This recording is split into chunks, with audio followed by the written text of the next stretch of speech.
Bismillahirrahmanirrahim. Assalamualaikum warahmatullahi wabarakatuh. Alhamdulillah, puji dan syukur senantiasa kita panjatkan kepada Allah Subhanahu wa taala. Allah yang telah memberikan kita kesempatan, Allah yang telah memberikan kita kemudahan, Allah yang telah memberikan kita kelancaran, dan Allah lah yang tempat kita berharap atas segala sesuatu yang baik, dan kita memohon kepada Allah agar kita dijauhkan daripada segala sesuatu yang buruk. Kepada Allah kita senantiasa berusaha memurnikan ibadah-ibadah kita berusaha untuk meningkatkan ketakwaan kita kepada Allah. Dan kesemuanya hanya untuk satu titik, yaitu adalah kita berharap kita kembali kepada Allah Subhanahu wa taala dalam keadaan muslim, dalam keadaan beriman, dan kita kembali kepada Allah Subhanahu wa taala dalam keadaan diridhoi oleh Allah Subhanahu wa taala. Sebagaimana Allah kumpulkan kita semua di sini dalam keadaan penuh kecintaan kepada Allah, saling mencintai satu sama lain, saling mendukung satu sama lain. Mudah-mudahan seperti ini pula Allah mengumpulkan kita kelak nanti di yaumil qiyamah. Karena sungguh tidak ada satupun manusia yang bisa untuk berdiri sendiri, tidak ada satupun manusia yang bisa berharap pada amal-amalnya sendiri. Maka kita memohon semoga ketika berada dalam satu majelis, saling mendoakan, saling untuk berukhuwah karena Allah, maka kita akan mendapatkan syafaat daripada doa-doa orang-orang muslim dan akan menjadi umat Rasulullah Sallallahu Alaihi Wasallam yang dibanggakan. Karena itulah kita senantiasa bersalawat dan bersalam kepada Rasulullah Muhammad Sallallahu Alaihi Wasallam dan juga mengucapkan salam kepada beliau dengan assalamu alaika ya Rasulullah. Alhamdulillah pada hari ini Bapak Ibu sekalian kita bisa berkumpul kembali dalam majelis kajian kita. Dan pada hari ini terkhusus kita melakukan walimatus safar, jamuan untuk melepas Sohibus Safar yang berbahagia Ustadzah Ais Sufi Jatiningsi dan juga Ustadz Muhajir Afandi. Mudah-mudahan Allah menyelamatkan, Allah melancarkan, Allah memudahkan, Allah mengembalikan kedua Ustadz dan Ustadzah kita ini dalam keadaan sehat dan mengembalikan kepada kita dalam keadaan haji yang mabrur insya Allah. Karena haji yang mabrur itu dikatakan laisa lahu jazaun illal jannah, tidak ada balasannya kecuali adalah surga. Dan kita berbahagia ketika kita melepas, ketika kita mendoakan, karena setiap doa-doa itu disampaikan oleh Rasulullah Sallallahu Alaihi Wasallam. Setiap doa seorang muslim kepada muslim yang lainnya ini menjadi doa malaikat untuknya. Jadi kalau seandainya kita berdoa, ya Allah mudah-mudahan dimudahkan hajinya, dimudahkan prosesi-prosesinya, itu malaikat mendoakan amin bagimu juga, bagi kita semua. Mudah-mudahan kita juga mendapatkan kesempatan untuk berhaji, kesempatan untuk pergi ke Baitullah. Andai pun tidak, mudah-mudahan kita mendapatkan pahala yang sama, amin. Teman-teman sekalian saudara rahmati Allah, tidak banyak nasihat yang bisa saya berikan, karena sesungguhnya kalau ada yang perlu nasihat adalah saya, karena saya pun belum haji. Nah, jadi kalau ini adalah haji yang pertama bagi Ustadzah Ais, haji yang keberapa Ustadz? Pertama juga Masya Allah. Yang pertama itu biasanya sangat berkesan gitu kan ya. Jangankan yang pertama, yang belum aja berkesan gitu ya. Apalagi yang pertama melakukan prosesi haji. Haji dan umroh itu sama. Haji dan umroh itu sama. Bedanya adalah kalau haji itu rukunnya ditambah satu, yaitu adalah wukuf di Arafah. Dan saya pikir perkara-perkara teknis ini pasti sudah lengkap persiapan oleh Ustadz dan Ustadzah kita. Karena itulah sama ketika saya melepas keberangkatan jamaah umroh, saya pun tidak banyak untuk berkutat dalam masalah fikih. Kenapa? Masalah fikih itu gampang, masalah fikih itu mudah, masalah fikih itu sesuatu yang ringan. Seperti yang kita sampaikan dalam kajian kita yang pertama, kalau ibu-ibu masih ingat tentang fisik dan non fisik. Tadi Ustadzah Ais juga sudah nyinggung, persiapan pergi haji itu riwah, persiapan pergi haji itu sangat luar biasa memakan segala sesuatu, khususnya persiapan yang bersifat fisik atau non fisik tadi? Non fisik, persiapan mental, persiapan hati, itu sebenarnya persiapan yang paling panjang. Kenapa? Karena kalau kita datang kepada Allah dalam setiap macam ibadah, dan kita memiliki kekurangan-kekurangan dalam hal fikih, itu banyak pemaafannya, banyak sekali pemaklumannya. Contoh, Anda ibadah sholat, lupa ruku saja, itu ada pemaafannya. Anda ibadah sholat, lupa salah satu misalnya baca ayat, itu ada pemaafannya. Kelebihan rokaat, ada pemaafannya.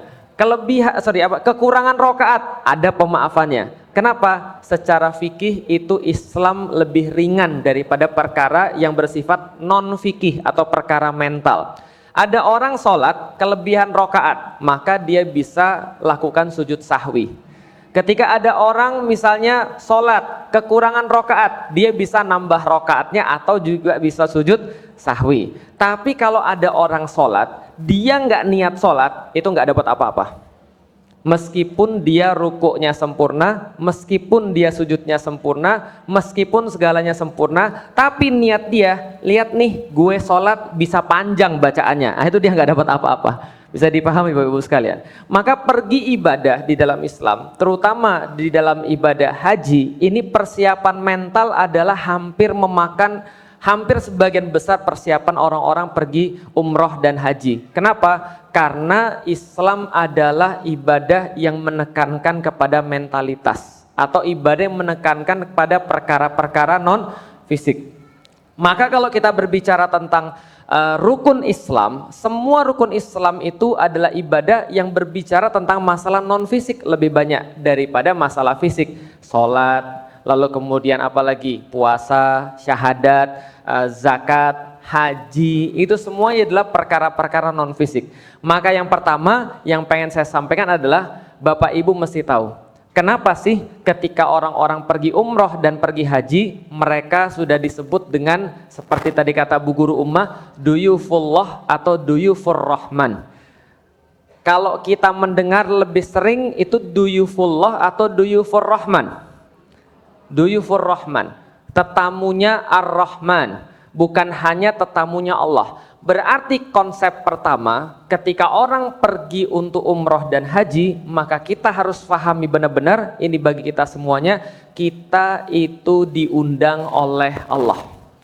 Tidak ada alasan lain selain kita diundang oleh Allah. Ini konsep yang sangat penting karena berkaitan dengan mental. Contoh, kalau ada orang merasa bahwa dia punya uang, lantas dia bisa pergi haji, maka dia salah. Kalau ada orang merasa dia bisa pergi haji karena dia punya jabatan, maka dia salah. Tidak. Kenapa? Pergi umroh, pergi haji itu adalah undangan Allah, nggak ada yang lain.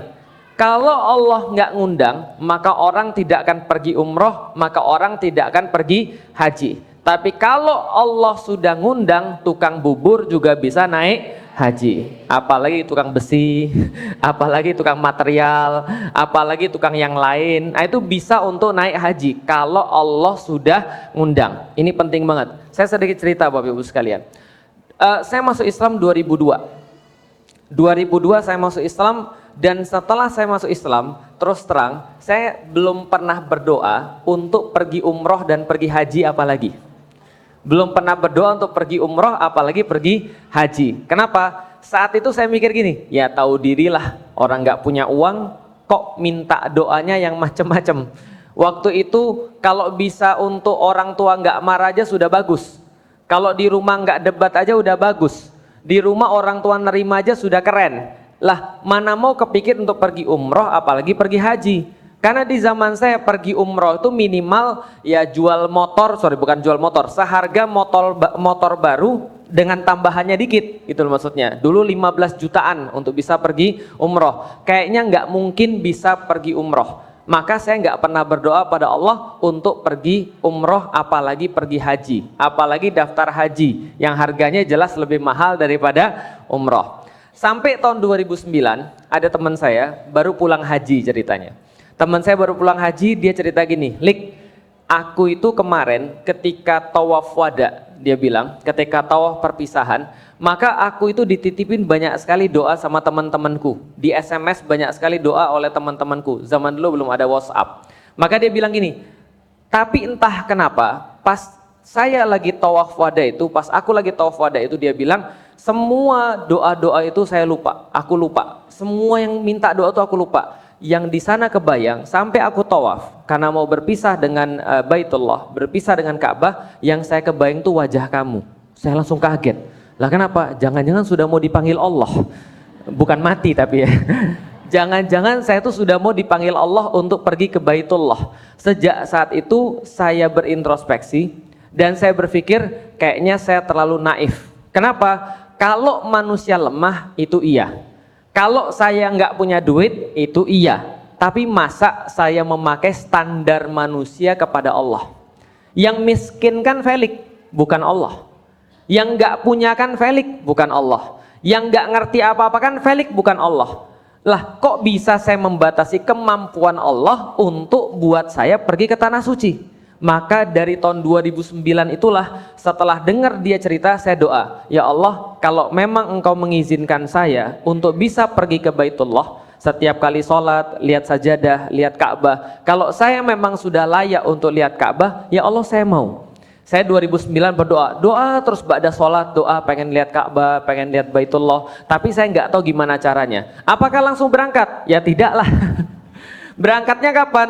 Berangkatnya baru 2 tahun kemudian. 2 tahun kemudian setelah saya doa, saya mikir gini, apa jadi karyawan travel aja ya? Kan kalau karyawan travel kan sering diberangkatin.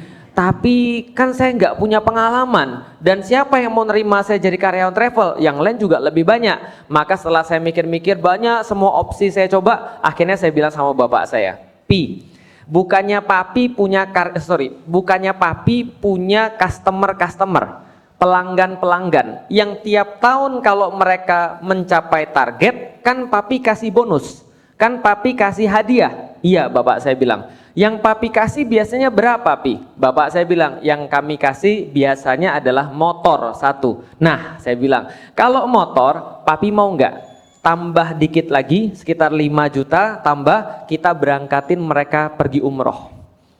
Nanti kalau mereka pergi umroh, nanti mereka bisa hubungannya lebih dekat sama kita. Karena nggak ada perusahaan-perusahaan yang hadiahnya umroh, paling banter hadiahnya motor. Bapak saya bilang, bagus juga, tapi yang bimbing siapa? Saya bilang, ya saya lah.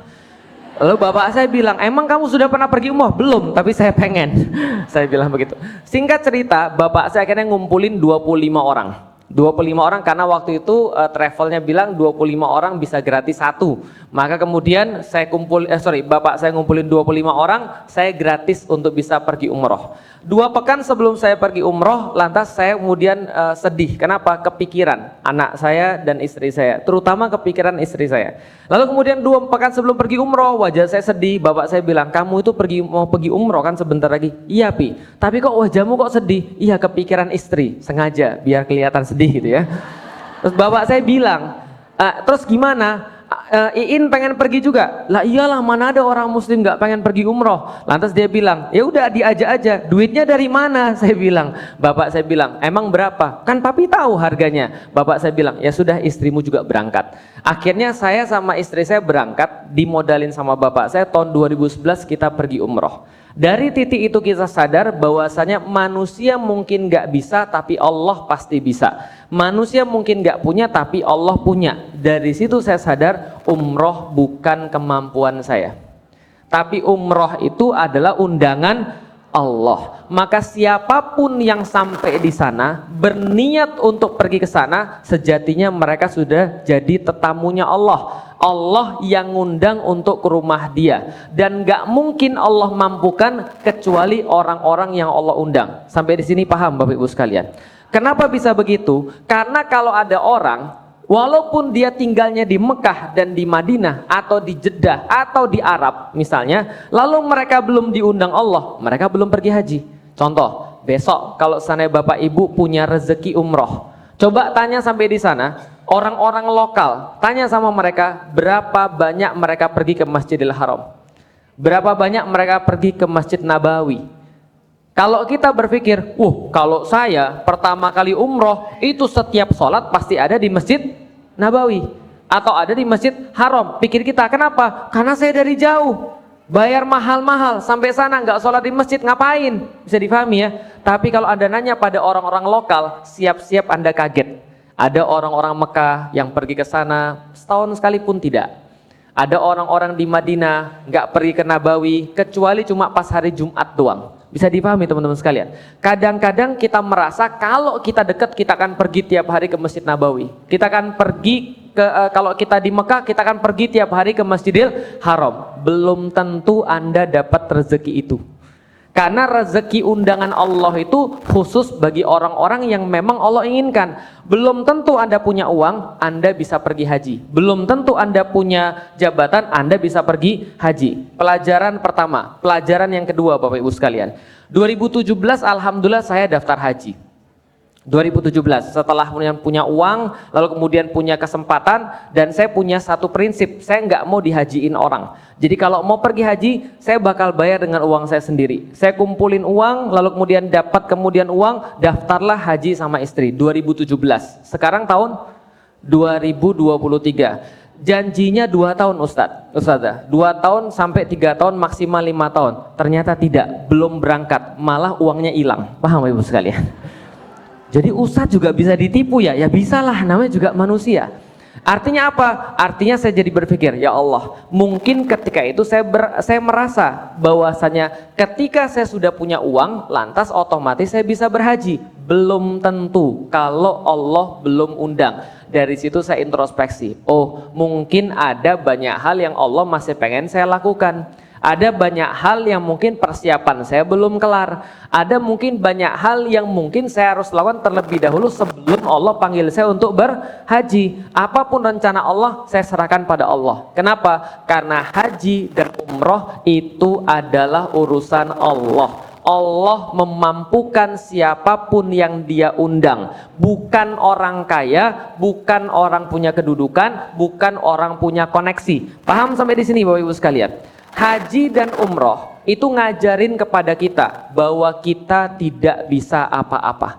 Ini penting sekali. Sikap mental kita nggak punya apa-apa, kita nggak bisa apa-apa kecuali apa yang Allah bisakan kepada kita. La haula wala quwwata illa billah. Ini adalah mental yang paling utama dalam ibadah. Maka setiap ibadah itu mengikis keakuan. Setiap ibadah itu mengikis emosi, mengikis diri kita, membuat kita belajar bahwasanya kita itu nggak bisa apa-apa. Misal, habis syahadat. Syahadat itu apa sih? Syahadat itu adalah pengakuan tidak mampu. Syahadat itu adalah pengakuan tidak bisa, pengakuan tidak berdaya. Bahwasanya ketika kita mengatakan asyhadu an la ilaha illallah, sejatinya kita mengatakan tidak ada yang bisa buat saya hidup, tidak ada yang bisa buat saya mati, nggak ada yang bisa buat saya makan, nggak ada yang bisa buat saya lapar, nggak ada yang bisa nyusahin saya, nggak ada yang bisa memberikan manfaat kepada saya kecuali hanya Allah. Begitu kan ya? Syahadat pengakuan ketidakmampuan. Maka kalau ada orang-orang, kita sudah pelajarin kemarin, masih merasa bisa, dia belum bisa syahadat. Ada orang masih merasa mampu, dia belum bisa syahadat. Lihat di zaman Rasulullah, siapa orang-orang yang nggak mau syahadat? Yang merasa kaya, itu nggak mau syahadat. Yang merasa kepala suku, itu nggak mau syahadat. Yang merasa punya pasukan, itu nggak mau syahadat. Abu Lahab nggak mau syahadat. Kenapa? Dia merasa punya. Dia merasa kenapa harus Muhammad bukan aku? Kan aku lebih tinggi daripada Muhammad. Aku kan lebih terhormat daripada Muhammad. Kenapa misalnya Abu Jahal nggak mau syahadat? Karena dia merasa punya. Kenapa Walid bin Mughirah nggak mau syahadat? Dia merasa dia lebih kaya. Kenapa orang-orang Bani Israel mereka nggak mau menghormati nabi-nabi mereka? Karena mereka merasa lebih hebat daripada nabi-nabi mereka. Orang yang masih merasa punya nggak bisa syahadat. Maka syahadat itu mengikis keakuan. Sholat juga sama. Sholat juga mengikis keakuan. Contoh, ketika habis sholat, apa yang kita katakan? Astaghfirullahaladzim, alladzi la ilaha illa huwal hayyul qayyum wa atubu ilaih, dan seterusnya. Kita beristighfar pada Allah tepat setelah kita melakukan ibadah sholat. Kenapa? Ketika sholatnya berhasil, harusnya orang merasa tidak punya apa-apa. Ketika sholat itu berhasil, harusnya dia merasa tidak mampu melakukan apapun kecuali yang Allah mampukan kepada dia. Paham Bapak Ibu sekalian? Maka ibadah-ibadah itu mengikis keakuan. Zakat itu mengikis keakuan. Kita merasa itu duit kita, nggak pernah akan keluar zakat. Kita merasa zakat itu punya kita, kita akan beliin yang lain, bukan kita keluarin untuk zakat. Semua ibadah mengikis keakuan. Begitu juga puasa, terutama adalah haji. Haji itu puncaknya ibadah. Kalau seandainya ada sholat, ada syahadat, ada zakat, ada puasa, maka haji adalah kumpulan semuanya dijadiin satu. Itu adalah pemuncak daripada ibadah-ibadah. Maka haji yang mabrur, itu kata Rasulullah, salah satu tandanya adalah mereka akan lebih lembut hatinya. Mereka akan lebih mudah berinteraksi pada manusia. Mereka mudah ngasih makan orang, itu kata Rasulullah. Kenapa? Karena orang-orang yang sudah mencapai puncak ibadah haji, itu mereka mengikis keakuannya, saya sudah nggak bisa apa-apa kecuali Allah yang memampukan saya. Ini adalah konsep duyufur rahman, tetamunya Allah. Maka tamu itu punya etika. Tamu itu punya sebuah apa ya? Sebuah sopan santun. Contoh, ibu-ibu dan bapak-bapak bertamu ke rumah orang. Pertanyaannya sederhana. Kalau kita bertamu ke rumah orang, kita ngetuk, Assalamualaikum, Waalaikumsalam, gitu kan ya. Sudah janjian atau belum? Kalau belum janjian, kira-kira diterima atau tidak? Tidak. Makanya duyufur rahman, tetamu Allah tuh pasti sudah janjian sama Allah. Dari awal sudah koneksi sama Allah. Dari awal sudah berhubungan sama Allah. Diundang datang. Assalamualaikum, Waalaikumsalam. Oh ya, silakan masuk Mbak, silakan masuk Mas. Setelah kita masuk langsung duduk. Setelah kita masuk langsung duduk. Kita berdiri dulu dong, itu etikanya. Setelah itu yang punya rumah menyilakan, silakan duduk Mas, silakan duduk Mbak, baru kita duduk. Setelah kita duduk, apakah kita langsung jalan-jalan lalu ke rumah? Enggak boleh. Kenapa? Karena etika tamu itu harus nurut dengan yang namanya tuan rumah. Tuan rumah kemudian datang bawain minum, silahkan diminum. Oh ternyata cuma air putih. Lalu kita bilang ada sirup. Boleh nggak begitu kira-kira? Kalau kira-kira ada tamu yang kayak gitu, kira-kira tuan rumahnya mikir apa? Wah, ini tamu yang tidak punya etika ya. Tamu yang tidak punya tata krama sopan santun. Kenapa? Di dalam pepatah orang Arab, tamu adalah tawanan. Tamu adalah tawanan. Kalau di Indonesia tamu adalah raja, betul. Di dalam pepatah Arab tidak, tamu adalah tawanan, dan tawanan tidak boleh minta. Apapun yang disajikan tuan rumah itu yang diambil. Karena tuan rumah pasti akan memberikan yang terbaik di dalam Islam. Maka kalau ada air putih di situ, ambillah, husnudzon, ambil minum. Kalau disajikan di situ ayam, jangan minta ayamnya yang dada atau jangan minta ayamnya yang paha. Apapun yang disajikan di situ ya dimakan. Itulah etika seorang tamu. Kenapa? Karena sampai di sana nanti ada tamu-tamu ketika umroh dan haji, ada tamu-tamu yang punya etika, ada tamu-tamu yang tidak punya etika. Bisa dipahami Bapak Ibu sekalian? Saya masuk pada konsep yang kedua. Tamu itu ketika dia sudah tahu dia nggak punya apa-apa, yang kedua, tamu akan mendapatkan apa yang dia cari. Tamu akan mendapatkan apa yang dia cari. Pernah punya teman pergi umroh? Pernah Bapak Ibu sekalian? Pernah. Ada yang teman-teman kita pulang umroh kerjaannya komplain, saya itu pergi ke sana itu ya, aduh parah, makanannya habis terus, orang-orangnya rame banget, sangat nggak nyaman sekali, itu parah banget, ini komplain aja kerjaannya. Tapi ada juga orang yang pergi umroh, mereka bilang alhamdulillah semua di sana dimudahkan oleh Allah, alhamdulillah semua tuh kayak mujizat, kayaknya nggak mungkin kalau kayak gini-gini, kalau nggak karena pertolongan Allah Ustadz, ya Allah nggak mungkin itu semua terjadi. Ini benar-benar saya dimudahkan, kayak kemarin itu ya Ustadz ya, saya terus jalan lama banget dan jauh banget, tapi entah kenapa di Indonesia Ustadz, kalau aku jalan 2 kilo itu langsung kram. Kemarin aku jalan 8 kilo nggak ada masalah, ini pasti mujizat daripada Allah. Pernah dengar ada yang cerita kayak gitu? Padahal kelompoknya sama nih orang. Satunya komplain terus, satunya bersyukur kepada Allah. Anda akan dapat dengan apa yang Anda minta pada Allah. Anda akan dapat dengan apa yang Anda niat kepada Allah. Lebih tepatnya lagi, ujian orang itu beda-beda. Bisa jadi Anda satu jamaah haji, Bisa jadi Anda satu jamaah umroh, satu pondok, bisa jadi satu waktu umroh dan hajinya, tapi pengalamannya berbeda. Kenapa? Niatnya juga berbeda. Maka selalu saya sampaikan pada jamaah-jamaah yang mau berangkat umroh, berangkat haji, hati-hati dengan niat. Kalau Anda merasa Anda orang penting di Indonesia, maka Anda akan diuji di sana, akan dihinakan. Paham kira-kira maksud saya? Kalau Anda merasa orang penting di sini, di sana Anda akan dihinakan. Kalau Anda merasa orang penting. Kalau Anda merasa di sini Anda bisa beli segala sesuatu, menyelesaikan segala sesuatu dengan uang, di sana Anda akan diuji. Uang Anda nggak ada gunanya sama sekali. Itu banyak sekali ujian-ujian kayak gitu. Siapa yang merasa bahwa dia pergi umroh karena punya uang, pergi haji karena punya uang, dan bagi dia uang itu penting, jabatan itu penting, di sana dia akan diuji. Tapi orang yang merasa nggak punya apa-apa, orang yang merasa bahwa dia tidak bisa, orang yang merasa bahwa dia tidak tahu, akan dimampukan, dikuatkan, dan dicukupi oleh Allah Subhanahu wa Ta'ala. Jangankan di dunia, di akhirat juga sama. Makanya Allah Subhanahu wa Ta'ala itu melakukan sebuah firman lewat Rasulnya, bahwasanya Rasul berkata, Allah itu tidak mungkin mengumpulkan dua rasa takut dan dua rasa aman. Nggak mungkin. Kalau ada orang, kata Rasulullah, yang dia takut pada Allah di dunia, maka dia tidak akan takut pada Allah di akhirat. Kalau dia merasa aman dari Allah di dunia, maka dia tidak akan merasa aman daripada Allah ketika di akhirat. Maka orang yang berangkat umroh dan haji sama. Dia merasa nggak bisa, dia merasa nggak tahu. Ya Allah, kalau bukan karena Engkau nggak mungkin aku berangkat. Ya Allah, aku sakit nih. Nah, biasanya banyak tuh ujian kayak gitu.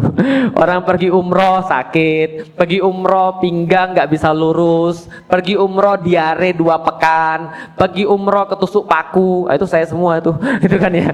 Sehari sebelum pergi umroh ketusuk paku, Bapak Ibu sekalian. Kita pikir gimana besok jalan, gitu kan ya. Nggak tetanus juga udah lumayan, tapi ternyata baik-baik aja. Itu ujian-ujian yang Allah beri. Kita merasa, ya Allah, kalau bukan Engkau nih, ya Allah, nggak mungkin bisa. Allah yang bisain.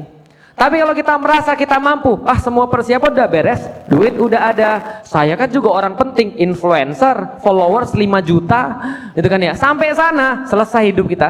Paham Ibu sekalian? Karena kadang-kadang ya kita memudahkan kayak gitu-gitu. Padahal di sana tuh ujian memang luar biasa. Di Mekah Madinah itu orang diuji langsung customize, diuji khusus untuk dia doang. Bisa dipahami Bapak Ibu sekalian. Contoh ya, saya tuh pernah guyonan. Saya kan orang suka guyonan, tapi kadang-kadang kita nggak sadar mungkin yang kita guyonin sakit hati, gitu ya. Zaman dulu ada handphone, tahu Nokia 3310 tahu? Yang tebel tahu? Teman saya tuh punya handphone Nokia 3310, saya ambil, terus kemudian saya hidupin AC. Loh kok nggak hidup, gitu kan ya. Guyonan, maksudnya handphonemu kok jadul banget, padahal saya baru beli handphone baru, smartphone pada saat itu. Nggak tahu teman saya mungkin kesinggung, atau teman saya mungkin merasa bercandanya keterlaluan. Pergi umroh itu hari pertama handphone saya nyemplung ke WC. Paham Ibu sekalian? Mungkin kebetulan iya, tapi yakinlah setiap orang akan diuji dengan apa yang menurut dia penting. Maka yang menurut kita penting apa? Kalau yang menurut kita penting adalah Allah, Allah akan memampukan. Kalau yang menurut kita penting adalah dakwah, dakwah itu yang terus akan kita pikirkan. Kalau menurut kita yang penting kenyamanan hidup, maka kita akan diuji dengan kenyamanan hidup di sana. WC kok ngantri terus? Saya nih di Indonesia, jangankan ngantri, buat WC baru aja saya bisa. Di sana akan diuji. Saya dipahami Ibu sekalian. Maka hanya orang-orang yang niatnya ikhlas, yang benar-benar di sana bisa merasa nyaman.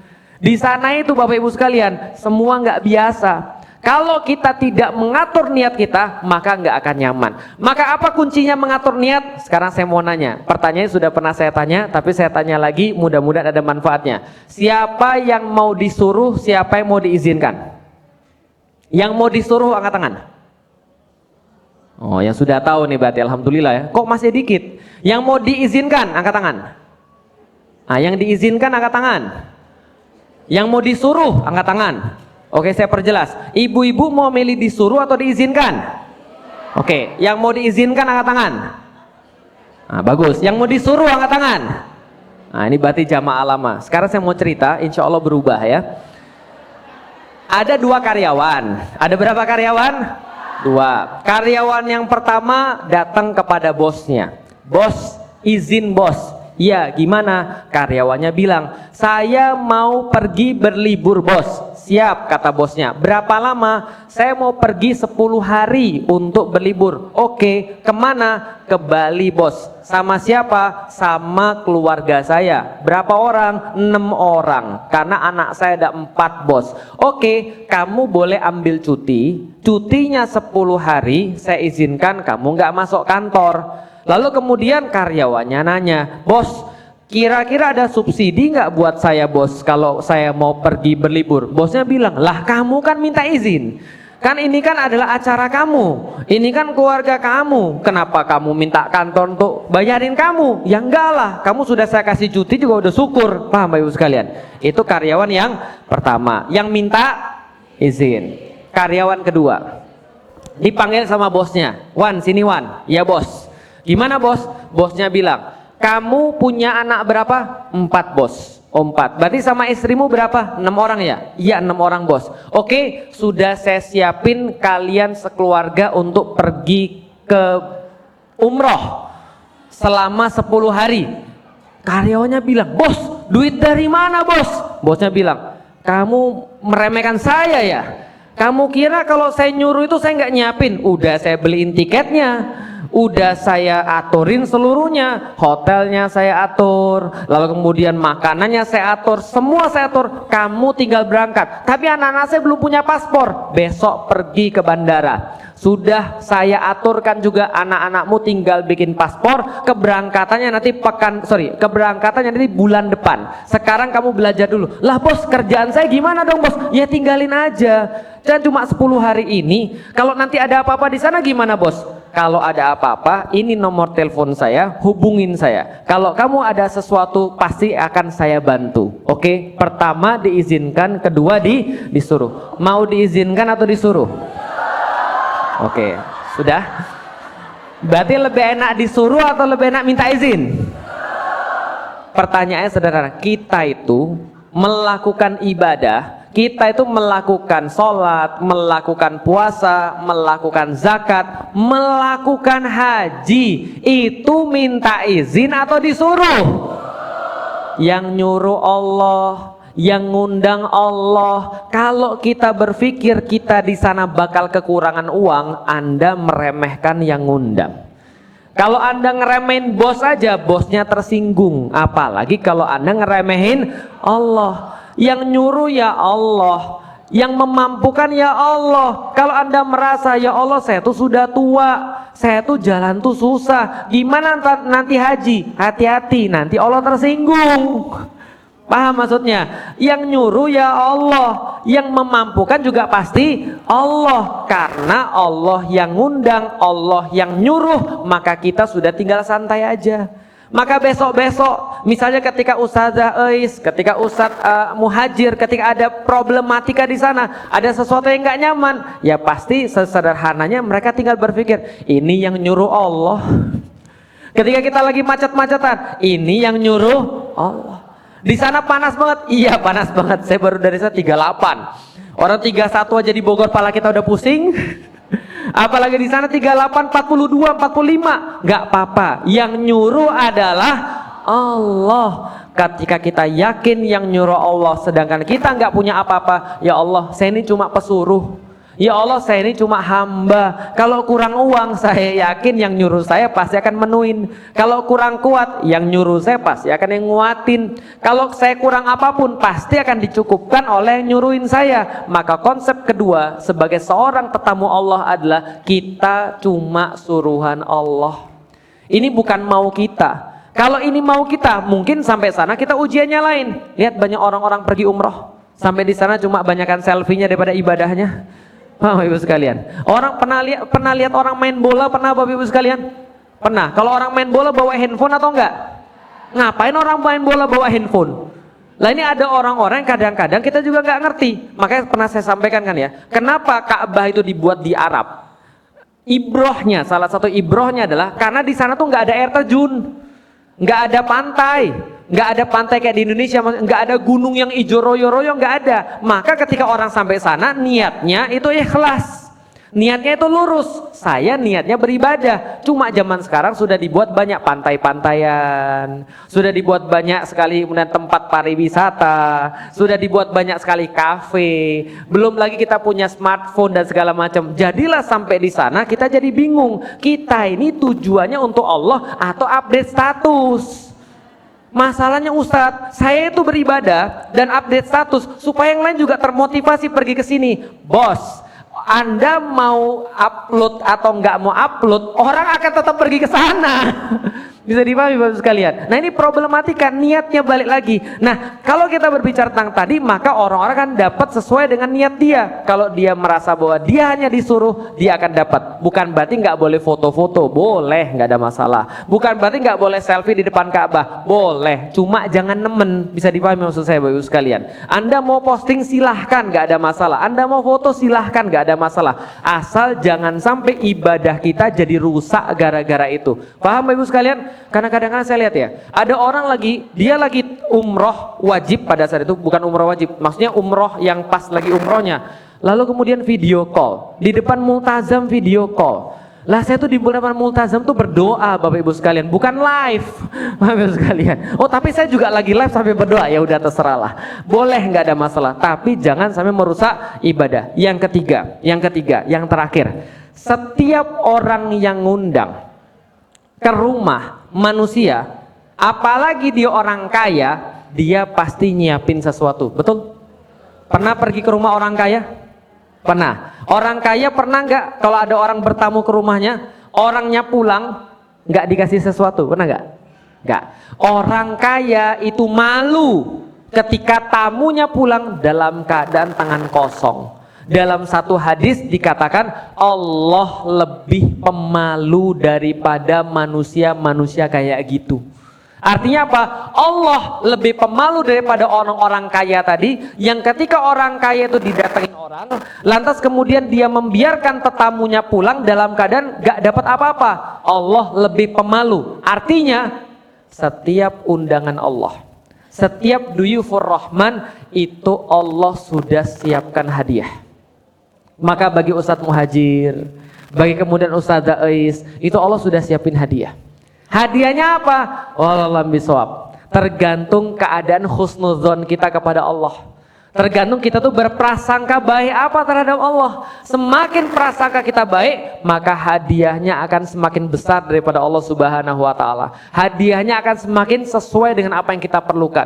Maka ketika saya sudah sampai di sana di depan Ka'bah, biasanya saya tuh berdoa bukan dengan doa-doa yang biasa. Saya cuma datang ke sana, lalu kemudian saya doa, ya Allah, Engkau adalah Tuhan saya adalah hambanya Engkau. Kadang-kadang kita punya banyak doa, tapi kita nggak tahu apa yang baik daripada diri kita. Yang sudah pasti kita minta ampun pada Allah. Astaghfirullahaladzim. Gimana caranya kita bisa menghadap Allah nanti dengan keadaan kita yang seperti ini? Dalam keadaan kita yang banyak dosa, banyak suudzon ke orang, banyak ngomongin orang, banyak hasad pada orang, banyak memecah belah dan segala macam. Agak sulit rasanya. Makanya sudah pasti kita pasti beristighfar. Kita mintakan hidayah pada saudara-saudara kita, orang-orang yang kita cintai. Mintakan hidayah pada istri, anak, orang tua dan seterusnya. Tapi yang lebih banyak adalah saya berpikir Allah pasti tahu isi hati saya. Dan Allah akan mengcustomize, akan memberi khusus hadiah pada saya yang pasti berbeda dengan hadiah orang lain. Kenapa? Karena hajat orang itu masing-masing. Maka orang-orang datang ke sana berhaji itu bawa banyak hajat. Semua hajat-hajat itu semua pasti akan kemudian disampaikan oleh Allah. Maka dalam satu hadis itu disampaikan bahwasanya ada orang-orang datang ke Ka'bah berdoa pada Allah, lalu kemudian dia tidak dikabulkan karena bajunya haram dan makanannya haram. Maksud hadis itu apa? Satu, maksud hadisnya adalah berhati-hati pas berdoa, jangan-jangan masih ada keharaman yang kita buat. Tapi yang lebih daripada itu adalah maksud hadisnya, tidak ada tempat terbaik yang diijabah oleh Allah kecuali di depan Ka'bah, multazam. Tidak ada tempat yang lebih makbul kecuali di depan multazam. Tidak ada waktu-waktu yang lebih makbul kecuali waktu-waktu haji. Maka orang-orang yang pergi haji semua berdoa di hadapan Allah di keheningan malam, di keramaian siang, dan berdoa kepada Rabb hadzal bait, kepada yang memiliki Ka'bah, yang memiliki Masjidil Haram, yang memiliki Masjid Nabawi, yang memiliki hati-hati kita semua untuk dengan hajatnya masing-masing. Maka kita berpesan kepada Ustadz Muhajir dan juga berpesan kepada Ustadz Ais sebagaimana pesan daripada Rasulullah Sallallahu Alaihi Wasallam kepada Umar bin Khattab. Semoga kita tidak dilupakan daripada doa-doa Ustadz dan Ustazah sekalian. Doakan jamaah Masjid Al-Muttaqin, doakan kemudian masjid kita juga, pengurus-pengurusnya, guru-guru yang kemudian meramaikannya, ibu-ibu yang tetap semangat dalam meramaikan masjid, dalam mengurusi masjid, agar Allah berikan kebaikan, keberkahan, ketaatan dalam setiap aktivitasnya. Allah rekatkan hati-hati di antara kaum muslimin. Kenapa? Karena sekarang di mana zaman sedang membuat kita terpecah belah, di mana kita sedang dibuat saling merenggang satu sama lain, mudah-mudahan Allah rekatkan hati-hati kita kembali sebagaimana Allah merekatkan hati para Ansor, sebagaimana Allah merekatkan hati Muhajirin dan Ansor, sebagaimana Allah merekatkan hati kaum muslimin di seluruh dunia. Mudah-mudahan Allah segerakan kita semua untuk berkumpul menjadi satu sebagaimana berkumpulnya orang-orang haji. Dan mudah-mudahan kita doakan setelah pulang beliau mendapatkan banyak sekali hadiah daripada Allah yang bisa dibagi kepada kita semua. Dan tidak ada hadiah terbaik kecuali adalah ampunan daripada Allah Subhanahu wa taala. Demikian bisa kita sampaikan. Kalau ada yang salah tentu kita mohon maaf, dan dari hati terdalam kita merasa berbahagia, kita merasa beruntung, kita merasa penuh dengan khidmat dalam melepas ustadz dan ustadzah kita ini untuk kemudian berada dalam perlindungan yang lebih baik, berada dalam kemudian jamuan yang lebih baik, dari walimatus safar yang hanya jamuan manusia menjadi prosesi haji yang itu adalah jamuannya Allah. Kalau di sini jamuan manusia, maka panitianya adalah ibu-ibu, lalu kemudian yang menjadi panitianya adalah Bunda Umah. Sampai di sana sudah beda panitianya. Panitianya adalah para malaikat dan ketua panitianya langsung Allah Subhanahu wa taala. Wallahu a'lam bishawab. Assalamualaikum warahmatullahi wabarakatuh.